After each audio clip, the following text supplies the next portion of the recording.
Hello વિદ્યાર્થી મિત્રો, હું છું વિજય પટેલ. બાયોલોજીની અંદર આપનું હાર્દિક સ્વાગત કરું છું. ધોરણ 11 સાયન્સ, ધોરણ 11 સાયન્સ પ્રકરણ નંબર 8 વિશે આપણે અભ્યાસ કરતા હતા. તો ધોરણ 11 સાયન્સ પ્રકરણ નંબર 8 કોષ વિશે આપણે અભ્યાસ કરી રહ્યા હતા. એની અંદર સુકોષ કેન્દ્રીય સજીવો વિશે આપણે અભ્યાસ કર્યો. હવે કોષ દિવાલ વિશે અભ્યાસ કર્યો. હવે કોષની અંદર કોષ રસમાં જોવા મળતી વિવિધ પ્રકારની અંગિકાઓ વિશે આપણે વાત કરવાની છે. સૌપ્રથમ કોષની અંદર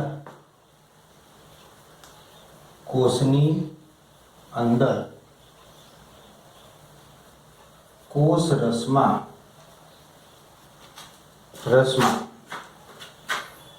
ગોઠવાયેલી વિવિધ પ્રકારની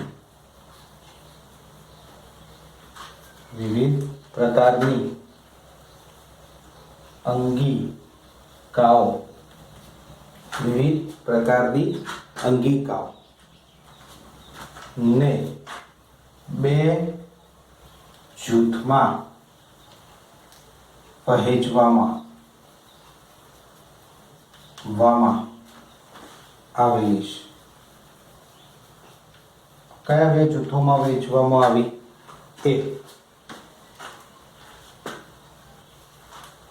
એક અંતઃપટલમય તંત્ર દર્શાવતી હોય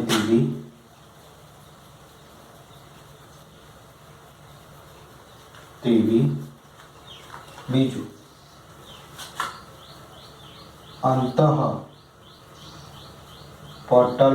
તંત્ર ન દર્શાવતી હોય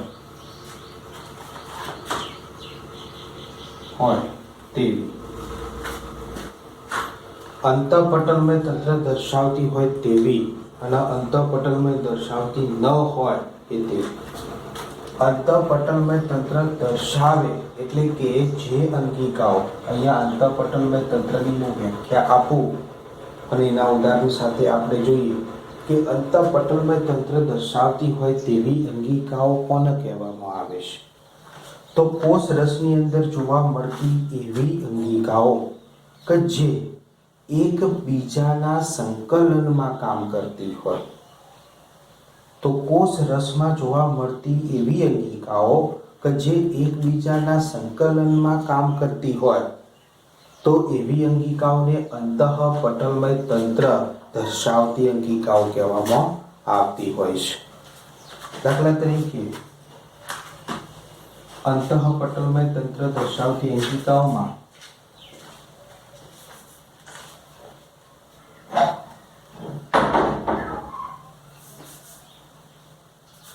પહેલા વ્યાખ્યા લખી દઉં. જે અંગિકાઓ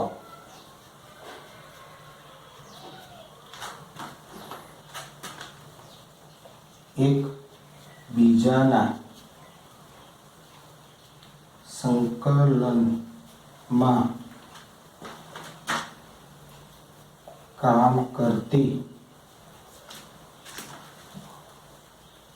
જોવા મળે છે તેને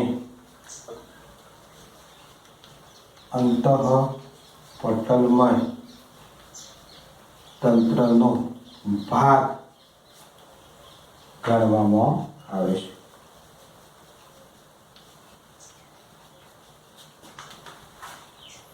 બીજું, આની અંદર અંતઃપટલમય તંત્રનો ભાગ દર્શાવતી એ અંગિકાઓ કઈ છે? તો અંતઃકોષરસ જાળ,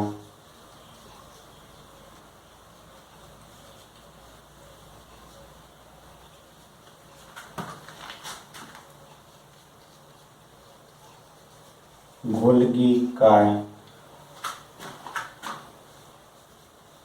લાઇસોસોમ્સ અને રસધાની. આ જે અંગિકાઓ મેં લખી છે અંતઃકોષ રસજાળ, ગોલ્ગીકાય, લાઇસોઝોમ્સ અને રસધાની. અંતઃકોષ રસજાળે જે દ્રવ્યો ઉત્પન્ન કરે એનો ઉપયોગ કોણ કરે? ગોલ્ગીકાય કરે.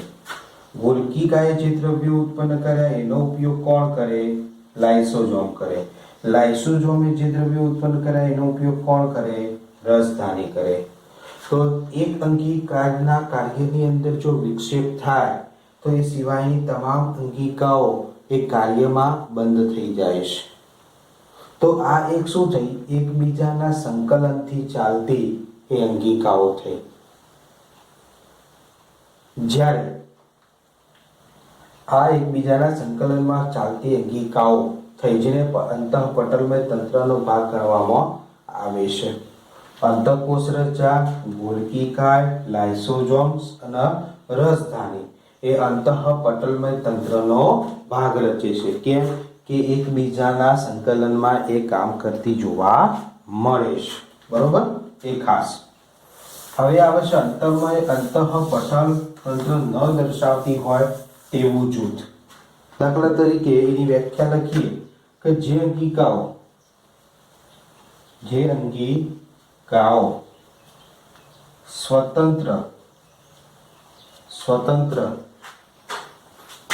રીતે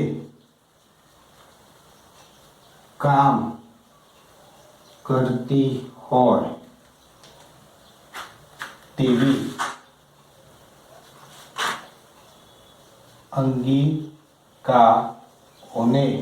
તેવી અંગિકાઓને અંતઃપટલમય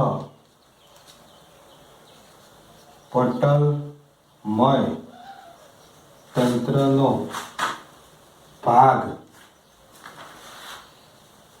ગણવામાં આવતો નથી. ઉદાહરણ સ્વરૂપે કણાભસૂત્ર,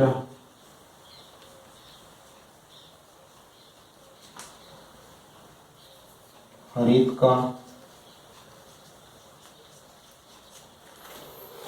કણાભસૂત્ર, હરિતકણ, પેરોક્સિઝોમ,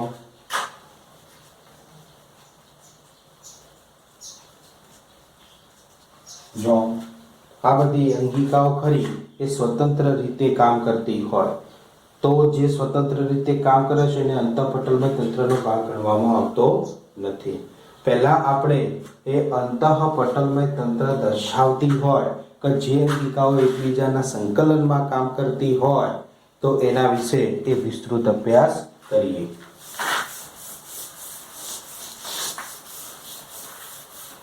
તો અંતઃપટલ તંત્ર દર્શાવતી અંગિકાઓની અંદર સૌપ્રથમ એ અંગિકા આવે છે. અંતઃપટલ દર્શાવતી અંગિકાઓમાં સૌપ્રથમ અંગિકા આવે છે કે અંતઃકોષ રસજાળ, જેને ER તરીકે ઓળખવામાં આવે છે. ER નો મતલબ એન્ડોપ્લાઝમિક રેટિક્યુલમ.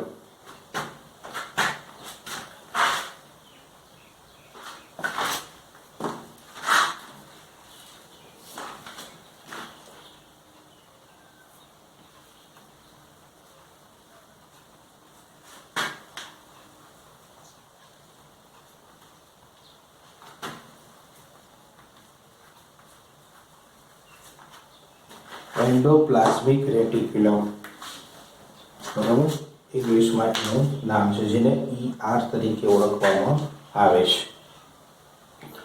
કયો જોવા મળે? તો કોષ હોય, દાખલા તરીકે કોષનું કોષ કેન્દ્ર છે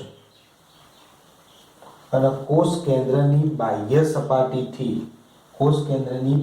સપાટી સાથે ચોટેલી એક નલિકામય રચના છે આ પ્રકારે કે જે આખા કોષ રસની અંદર એ ઘેરાયેલી હોય છે.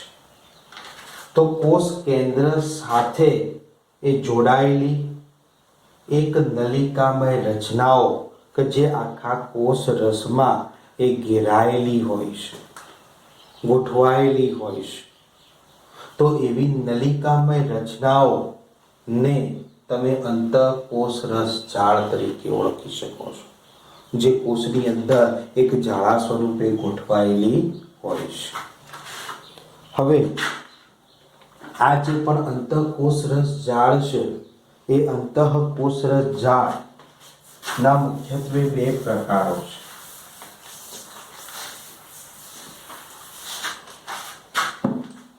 એ પહેલા એ આપણે જોઈ લઈએ કે અંતઃકોષ રસ જાળ ખરી આ કોષ કેન્દ્ર છે, કોષ કેન્દ્રની સાથે જોડાયેલી આ એક નલિકામય રચનાઓ છે કે જે આખા કોષની અંદર એ ઘેરાઈને ગોઠવાયેલી હોય છે. આ નલિકા એવી જ રીતે હું અહીંયા આ નલિકા દોરું.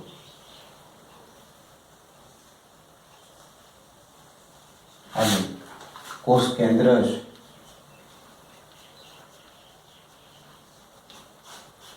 સમગ્ર કોષ હોય તો કોષની અંદર આ રીતે એ ગોઠવાયેલી હોય છે. આ રીતે ગોઠવાયેલી હોય છે નલિકામય રચનાઓ.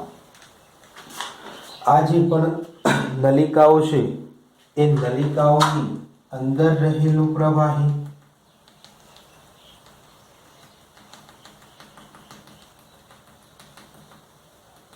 અને નલિકાઓની બહાર રહેલું પ્રવાહી બંને કેવા હોય છે?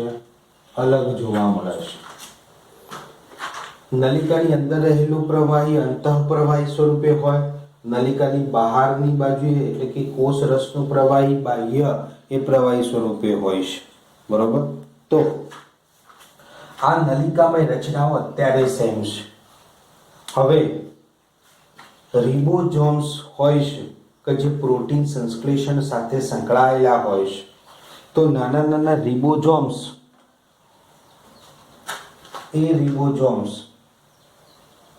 એ આ નલિકાઓ ખરી એ નલિકાઓની ઉપરની બાજુએ એ આ રીતે ચોટેલા હોય છે રિબોઝોમ્સ.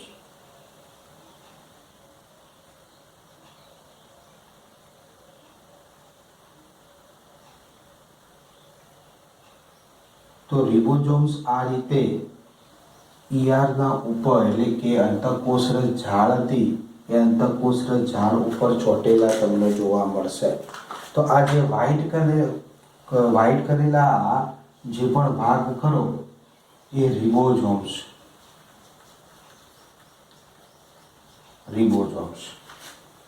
તો આની અંદર તમને ડિફરન્ટ દેખાય છે?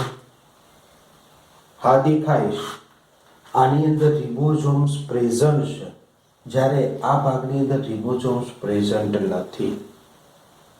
તો કોષની અંદર આવેલી અંતઃકોષરસ જાળ એ અંતઃકોષરસ જાળના બે પ્રકાર હોય છે. બે પ્રકારની અંતઃકોષરસ જાળ હોય છે.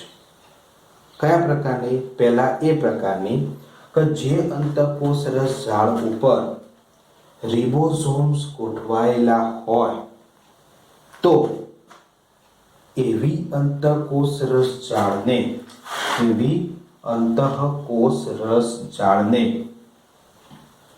કણિકામય અંતઃકોષરસ જાળ તરીકે ઓળખાય. કણિકામય અંતઃકોષરસ જાળ તરીકે ઓળખાય. જે અંતઃકોષરસ જાળ ઉપર રિબોઝોમ્સ ગોઠવાયેલા હોય તો એવી અંતઃકોષરસ જાળને કણિકામય અંતઃકોષરસ જાળ કહેવામાં આવે છે. બીજું, જે અંતઃકોષરસ જાળ ઉપર રિબોઝોમ્સ ગોઠવાયેલા હોતા નથી તેવી અંતઃકોષરસ જાળને કણિકા વિહીન અંતઃકોષરસ જાળ કહેવાય. અંતઃકોષરસ જાળ તરીકે ઓળખાય છે. તો બે પ્રકારની થઈ અંતઃકોષરસ જાળ. બે પ્રકારની થઈ: કણિકામય અંતઃકોષરસ જાળ, કણિકા વિહીન અંતઃકોષરસ જાળ. અંતઃકોષરસ જાળ એટલે કે ER અંતઃકોષ રસજાળ એટલે કે ER. અહીંયા કણિકામય, અહીંયા કણિકા વિહીન. કણિકા વિહીન છે, બરોબર, કણિકા વિહીન છે એટલે એના શબ્દનો મિનિંગ થાય સ્મૂથ. કણિકા વિહીન, એના ઉપર કોઈ પણ રિબોઝોમ જોવા મળતા નથી એટલે આ અંતઃકોષ રસજાળ કેવી છે? બાહ્ય સપાટી. એની બાહ્ય સપાટી એકદમ સ્મૂથ છે, સીધી છે, એટલે એના સ્મૂથનો AS મૂકવામાં આવે છે. તો એનું ટૂંકાણમાં નામ શું થાય? કણિકા વિહીન અંતઃકોષ રસજાળનું SER, smooth endoplasmic reticulum. Smooth endoplasmic reticulum. Smooth endoplasmic reticulum.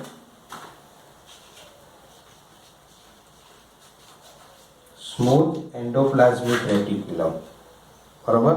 બીજું, કણિકામય અંતઃકોષ રસજાળ. એની અંદર અંતઃકોષ રસજાળ એટલે ER છે. કણિકામય મીન્સ એની અંતઃકોષ રસજાળની બહારની સપાટી ખરી, એ બહારની સપાટી ઉપર રિબોઝોમ્સ એ ગોઠવાયેલા છે. તો એના અનુસંધાનમાં એને R મૂકવામાં. R એ કોનો છે? રાઉટનો છે, એટલે કે ખરબચડી સપાટી. રાઉટ. તો એના કારણે એનું નામ થાય RER, route endoplasmic reticulum. Clear વસ્તુ? તો એના બે ટૂંકાણમાં નામ SER અને RER એ ખાસ યાદ રાખજો. હવે કણિકા વિહીન અંતઃકોષ રસજાળનું કાર્ય શું છે અને કણિકામય અંતઃકોષ રસજાળનું કાર્ય શું છે? રિબોઝોમ્સ એ પ્રોટીનના નિર્માણ સાથે સંકળાયેલા હોય છે. રિબોઝોમ્સ એ શું છે? પ્રોટીનના નિર્માણ સાથે સંકળાયેલા હોય છે. તો જે અંતઃકોષ રસજાળ ઉપર રિબોઝોમ્સ ગોઠવાયેલા છે એટલે કે કણિકામય અંતઃકોષ રસજાળ, તો એનું કાર્ય એ પ્રોટીન સંશ્લેષણનું છે. તો આનું કાર્ય શું છે? કણિકામય અંતઃકોષ રસજાળનું કાર્ય પ્રોટીન સંશ્લેષણ. પ્રોટીન સંશ્લેષણનું છે. આના દ્વારા પ્રોટીનનું એ વિવિધ પ્રકારના પ્રોટીનના અણુઓનું એ નિર્માણ થતું હોય છે. બીજું, કણિકા વિહીન અંતઃકોષ રસજાળ ઉપર કોઈ પણ પ્રકારના એ રિબોઝોમ્સ ગોઠવાયેલા નથી, તો એ લીસી સપાટી દર્શાવે છે. તો એના દ્વારા થતું કાર્ય કેવા સ્વરૂપે હોય? તો એનું કાર્ય છે એ લિપિડના ઉત્પાદન સાથે સંકળાયેલી હોય છે. કેવા લિપિડ? તો સ્ટીરોઇડ પ્રકારના લિપિડના ઉત્પાદન સાથે એ સંકળાયેલી જોવા મળે છે. તો અહીંયા એ આપણે બે પ્રકારની અંતઃકોષ રસજાળ એટલે શું? અંતઃકોષ રસજાળની અંદર બે પ્રકારની કણિકામય અંતઃકોષ રસજાળ, કણિકા વિહીન અંતઃકોષ રસજાળ. એના કાર્યો પણ કીધા. કણિકા વિહીન અંતઃકોષ રસજાળ સ્ટીરોઇડ પ્રકારના લિપિડનું ઉત્પાદન કરે. કણિકામય અંતઃકોષ રસજાળ પ્રોટીન સંશ્લેષણ સાથે સંકળાયેલી જોવા મળે છે. ક્લિયર વસ્તુ?